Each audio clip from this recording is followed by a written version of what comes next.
Hello and welcome back to College Disc Golf News with me, your host, Nickens. Going to be breaking down all the events that happened this past weekend in college disc golf, but make sure you hit that like, that subscribe button. That way you're up to date on all of the latest news, all of the scores, breaking down what is going on in college disc golf. And it, of course, helps me out, helps grow the channel. So, yeah, we're going to go ahead and drop into this past weekend, Sunday, we had the Great Lakes Conference meeting again at Maumee Bay, hosted by Toledo Disc Golf, and we are going to be breaking down what happened at the Great Lakes Collegiate Clash. It's going to be super exciting. Hold on to your seatbelts, guys. This is a super fun episode. So, originally, you can see my predictions for the weekend. I had Michigan State first place, 14 down, second, Calvin, then Grand Valley State, Toledo, and Michigan. And so I'm not counting into D2 teams or second teams. This is just the main teams that I'm talking about here. And I did pretty well on my predictions overall. And I felt really good pretty much going into, especially after singles. So as you can see, we had Luke Conway taking down singles at 10 down. Now, go ahead and look at this round. It was very impressive. A little bit of a slow start with 3 pars, but then a birdie on 4, a turkey from 6 through 8, another birdie on 10, and then 4 in a row, 12, 13, 14, 15, and then 17 to finish it off. No bogeys. Was able to get in regulation 10 out of the 18 holes, so pretty much as soon as he was getting into that kind of circle one range, he was converting. And so a very impressive showing from Luke, making sure that he was taking down the dub and didn't really have anybody else have a chance to really get in. Lincoln Lloyd had a few bogeys to maybe get up there and tie him, but with the bogeys was not able to overcome that. So congrats to Luke Conway on the dub at Maumee. But as you can see, it's still very close in terms of the team portion of things. Now, Michigan State had 3 in the top 5, but they were tied with Calvin, but they had a 2-stroke edge going into the teams round. Michigan State's average was 5 down. Calvin University's was 3 down. Grand Valley State University was third with 1 down, and so they were definitely in that range, maybe in striking distance with Grand Valley was in striking distance of the 2 other teams, but it was going to take a Herculean effort. Toledo and Michigan were kind of out of the hunt for the win at this point.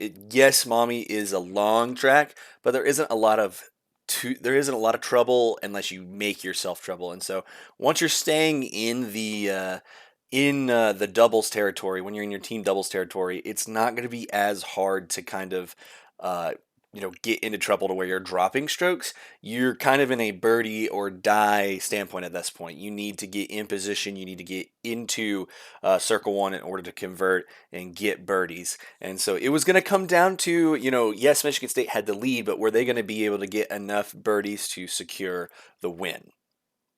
Well, I'm not going to keep you waiting any longer. Calvin University was able to come back from a 2-stroke deficit and win by 3 strokes. An amazing teams round. This is twice that their teams round has been absolutely incredible, both at Lake Arvesta and then now at Maumee. Let's just go ahead and just break down this round real quick because I want you guys to see how impressive this is as a teams round. So you had Jacob Lanning, Dylan Meeks, Devin Van Andel, and Will Anama. They started off a little slow. They only birdied 2, but then they go from 4 to 11. That is 1, 2, 3, 4, 5, 6, 7 holes and go 8 down from those 7 holes. They drop on 12, right? They drop 12 as a par, but then they double turkey on the way out. I mean, this is just a crazy round. 16 down. This would have been rated, I think, for this. The PDGA just started putting out team ratings. I don't know how accurate those are. So again, don't know to trust those yet. Please put in the comments. I haven't seen a lot of info on this, but this would have been rated almost 1,000.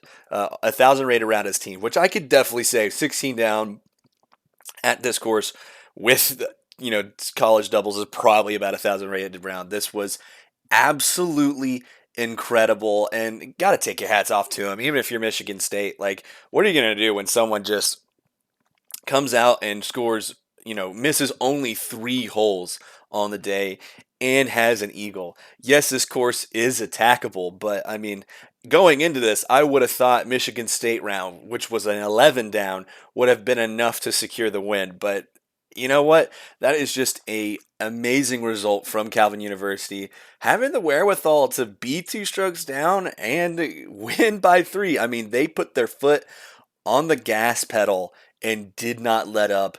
Super impressive from them, from a team that again was ranked 44th just a year ago. Maybe higher ranked. I mean, there's not like an Emporia State kind of track here where you have a Carter Ayers who's like 1020 rated. No, all these guys are around, 940 to 970 rated.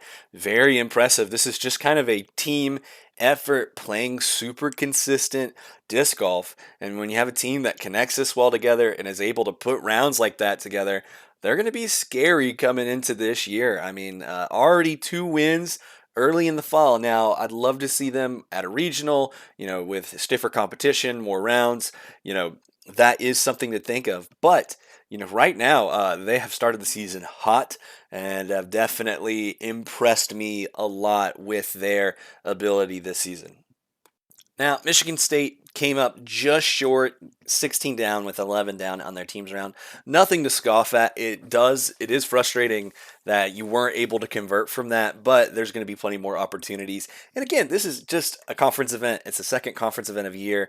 They will continue to get better, get their team rounds locked in, and I'm sure we'll be seeing them competing very well at regionals. So no slouch, no hate, no shade to Michigan State. I'm sure they'll be fine.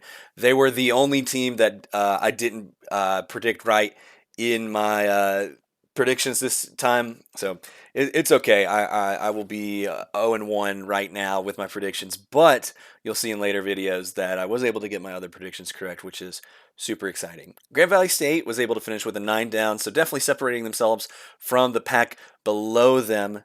But they do need to improve on singles to get more into that upper echelon to improve themselves to get them into a state where I could see them winning more tournaments, winning some conference events. But at the moment, I think they're just going to be really good podium finishers.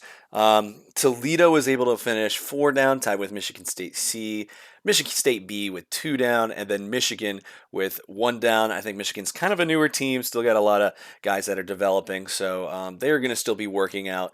But it's good to be seeing them going under, especially at a long course with some of those newer guys. And Michigan State B was at 2 over, and then Toledo's B team was at 8 over. Those guys only had 3 guys, and so that's kind of tough when you don't have a fourth guy for those birds. But yeah, that is pretty much it. An amazing comeback from Calvin. What an exciting weekend for disc golf in the Great Lakes. They will be back in action next weekend at Michigan State. So maybe Michigan State at home can really, get back on track, produce a dub for the first time this season. I don't know. Maybe I'm a little wary to predict them this week, but let me know what you guys think down in the comments. Let me know what you guys think about Mommy Bay, the course, what happened this week. I'd love to hear your thoughts. Love to hear what's going on. Make sure you like and subscribe. More disc golf content coming your way. And anyway, I hope you have a great day. This is Nickens. I'll see you guys later.